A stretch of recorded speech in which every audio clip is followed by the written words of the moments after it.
Wild coincidences. Devil Lori in Lake Charles.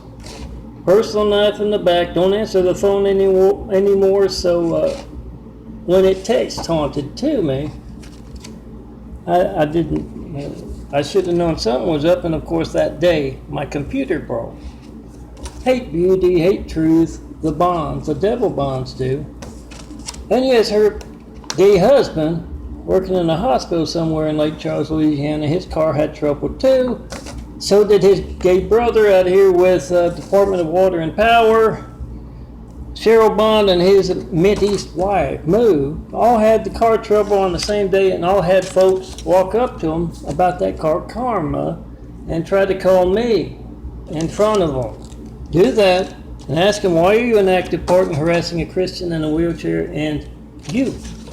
I'm a Christian in a wheelchair, and that's your phone not working. You don't know when else your child's life and won't be allowed to work because of what the devil bonds are an active part in. Call them on that. And when you see them with the hood up, ask them, why can't I reach Melton?